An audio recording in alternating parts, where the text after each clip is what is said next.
ఈరోజు సూర్యాపేట జిల్లా కేంద్రంలో సూర్యాపేట జిల్లా వ్యాప్తంగా గత కొన్ని రోజులుగా ప్రజలు పోగొట్టుకున్నటువంటి మొబైల్స్ ఫోన్స్ని ఎట్లయినా మనం నేరస్తుల దగ్గర ఉందా లేకపోతే ఎవరైనా కొన్న వాళ్ళ దగ్గర ఉందా వాళ్ళ నుంచి మనం తెప్పియాలనే ఉద్దేశంతో స్పెషల్ టీమ్స్ను ఫామ్ చేయడం జరిగింది. ఆ స్పెషల్ టీమ్స్ ఎవ్రీడే వందల కాల్స్ మాట్లాడి ఎక్కడో మీరు సూర్యాపేట జిల్లాలో పోగొట్టుకున్న ఫోను వివిధ రాష్ట్రాల అవతల ఉంటే దాని కొరియర్ ద్వారానో లేకపోతే రిజిస్టర్ పోస్ట్ ద్వారానో వాళ్ళు కష్టపడి వాళ్ళు ఎన్నోసార్లు అనుమానించినా కూడా అదే పట్టుదలతోటి మన స్టాఫ్ పనిచేసి యూపీ, బీహార్, జార్ఖండ్, ఢిల్లీ, హర్యానా వంటి రాష్ట్రాలలో ఉన్నటువంటి మీ ఫోన్ని తెప్పించి మీ అందరితోటి మాట్లాడాలి. ఎందుకంటే పోలీస్ ఎంత పని చేస్తుంది మీకోసం, మీ పోగొట్టుకున్నటువంటి వాటిని మీరు CEIRలో నమోదు చేసుకున్న తర్వాత వాటిని మనం ట్రాక్ చేసి మీ అందరికీ కూడా మీ విలువైనటువంటి ఫోన్ మళ్ళీ తెప్పించాలి అనేటువంటి సంకల్పంతో మన టీమ్స్ పనిచేసినాయి. ముఖ్యంగా మీరందరూ గమనించాల్సింది, ఈరోజు సెల్ ఫోన్ అనేది మనకు చాలా విలువైనటువంటి సాధనంగా ఉంది, కమ్యూనికేషన్ సాధనంగా ఉంది.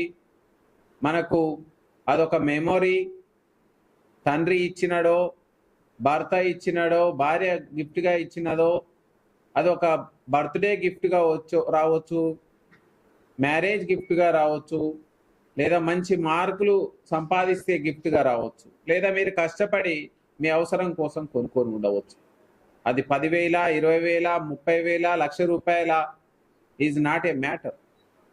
మనం ఒకటే, ప్రజలది ఆస్తి, ప్రజలది ప్రాపర్టీ పోయింది. ఆ పోయిన ప్రాపర్టీని మనం ఎట్లనైనా వాళ్ళకు చేతికి ఇచ్చి వాళ్ళ ముఖంలో చిరునవ్వు చూడాలి అనేటువంటి సంకల్పంతో సూర్యాపేట జిల్లా పోలీస్ గత 8 నెలల కాలంలో దాదాపుగా మనం 2,340 మొబైల్ ఫోన్స్ని మనం ఈ విధంగా పోగొట్టుకున్నటువంటి వాళ్ళకు మళ్ళీ వాళ్ళ చేతికి ఇవ్వడం జరిగింది. మీరు గమనించండి, మీ ఫోన్ పోయిన తర్వాత మీరు మళ్ళీ దొరుకుతుంది అని మీరు అనుకోలేదు. CEIRలో నమోదు చేసుకున్న తర్వాత పోలీస్ దాన్ని ట్రాక్ చేసి అది నేరస్తుల చేతిలో ఉన్నా, ఎవరైనా తెలియక కొనుక్కున్నా వాళ్ళందరితోటి కోఆర్డినేట్ చేసి మనం ఎంతో కష్టపడి రిజిస్టర్ పోస్ట్ ద్వారా, కొరియర్ ద్వారా మళ్ళీ సూర్యాపేటకు తెప్పించి మీ అందరితో మాట్లాడాలనేటువంటి ఉద్దేశంతో ఈరోజు ఈ కార్యక్రమం మీడియా మిత్రుల సమక్షంలో పెట్టడం జరుగుతుంది. మీరందరూ గమనించండి, పోలీస్ ఎప్పుడు కూడా ప్రజల రక్షణ కోసం, ప్రజల ఆస్తుల రక్షణ కోసం, ప్రజల ప్రాణాల రక్షణ కోసం ఎప్పుడు కూడా కృషి చేస్తుంది అనడంలో సందేహం లేదు. కానీ మీరందరూ, మా విజ్ఞప్తి ఏంటంటే, చిన్న చిన్న గొడవలు పడొద్దు. చిన్న చిన్న వాటికి గొడవలు పడి వాటిని పెద్ద వాటికి తీసుకెళ్లకుండా ప్రతి ఒక్కరూ ఓపికతోటి, సంయమనంతో, ఏదైనా ఎవరిదైనా మిస్టేక్ ఉంటే ఆ మిస్టేక్ ఆ వ్యక్తి మీదనే ఉంచి నలుగురిలో కావచ్చు లేదా పోలీస్ స్టేషన్ ద్వారా కావచ్చు న్యాయం పొందడానికి ప్రయత్నించాలి. కానీ మన దగ్గర డబ్బు ఉందని, మన దగ్గర బలం ఉందని మీరు కొట్లాటలకు పోయి, తగువలకు పోయి పెద్ద కేసుల్లో ఇరికినట్లయితే జీవితం మొత్తం నాశనం అవుతుంది.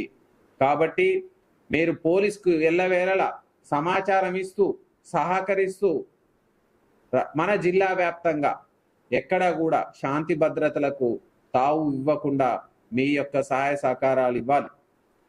ఇంతేకాదు, ఇప్పుడు రోడ్డు ప్రమాదాలు ఎక్కువ అవుతున్నాయి, మనకు హైవేస్ ఉన్నాయి. దయచేసి అందరూ కూడా వెహికల్స్ మీద, అది 2 వీలర్ కావచ్చు, 4 వీలర్ కావచ్చు, మీరు ప్రికాషన్స్ తీసుకోండి, హెల్మెట్స్ ధరించండి. ఖచ్చితంగా 2 వీలర్ మీద ఇద్దరికంటే ఎక్కువ ఎక్కొద్దు, ఇద్దరు కూడా హెల్మెట్ ధరించాలి. ఎందుకంటే ప్రాణం చాలా విలువైనది. ఒక్కసారి కాలు ఇరిగితేనో, చెయ్యి ఇరిగితేనో, మెదడుకు దెబ్బ తాకితేనో మళ్ళీ మనం పూర్వ పరిస్థితికి రాలేము. దయచేసి మీ పిల్లలకు, మీ బంధువులకు, మీ చుట్టుపక్కల వాళ్ళకు చెప్పండి. రెండవది గాంజా. ఈరోజు యువత గ్రామాలలో గాంజాకు బానిస అవుతున్నారు.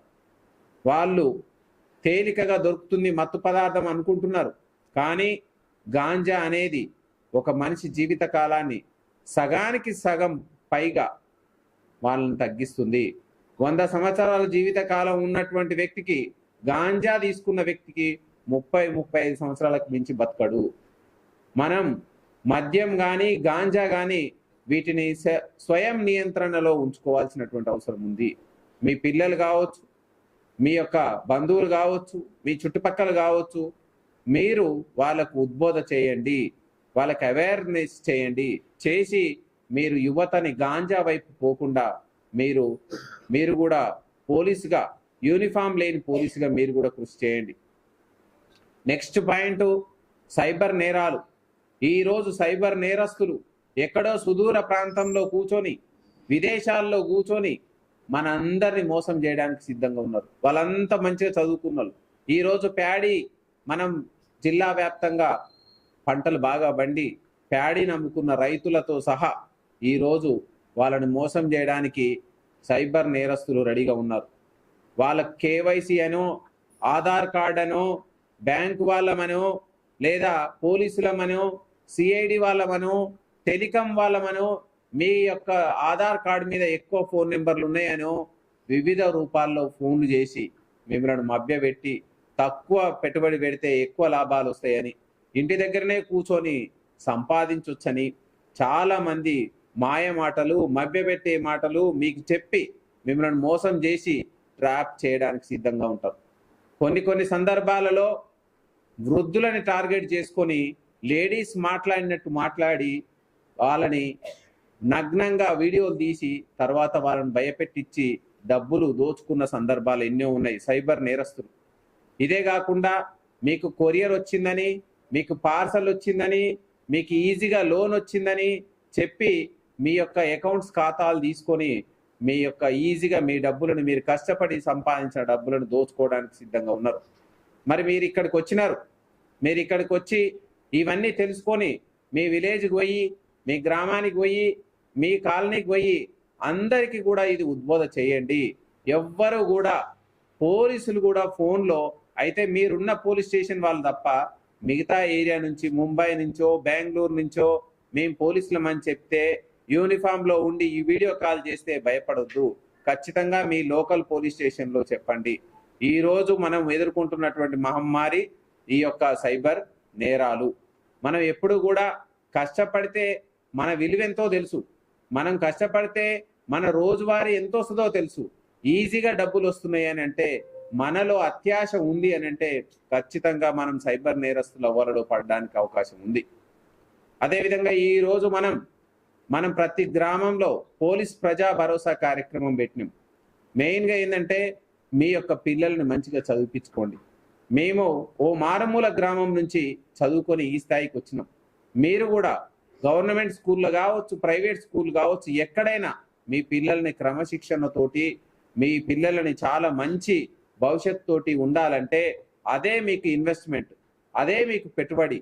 మేము ఈరోజు ఇది సంపాదిస్తున్నాం, అది సంపాదిస్తున్నాం అనేది కాదు. మనం ఈరోజు బాల బాలికల్ని వాళ్ళు నెక్స్ట్ జీవితంలో, నెక్స్ట్ వచ్చే కాలంలో సెల్ఫ్గా వాళ్ళంతలో వాళ్ళు స్థిరంగా బతికే విధంగా మనం తయారు చేయాలి. కానీ వాళ్ళ కోసం మనం సంపాదించే క్రమంలో తప్పుడు మార్గాలు ఎంచుకోవద్దు. ఎక్కడైనా ఏదైనా ఇల్లీగల్గా ట్రాన్స్పోర్ట్ చేస్తున్నా, అది పీడిఎస్ రైస్ అయినా, అది శాండ్ అయినా, లేదా ఇంకా ఏ వస్తువు అయినా ఇల్లీగల్గా రవాణా చేయడం అనేది నేరము. అది మనకు తెలిసినప్పటికీ చాలా మంది ఈజీ డబ్బు కోసం అక్రమ మార్గంలో సంపాదించాలని చాలా మంది ఆశిస్తూ తప్పుడు మార్గంలో పోతున్నారు. పోలీస్ కేసులు అవుతాయి. పోలీస్ కేసులు అయితే పోలీస్ స్టేషన్లో రికార్డులోకి ఎక్కితే వాళ్ళు పర్మనెంట్గా రికార్డు ఉంటుంది. మీ యొక్క ఫోటోలు తీసుకోబడతాయి, మీ యొక్క వేలి ముద్రలు తీసుకోబడతాయి.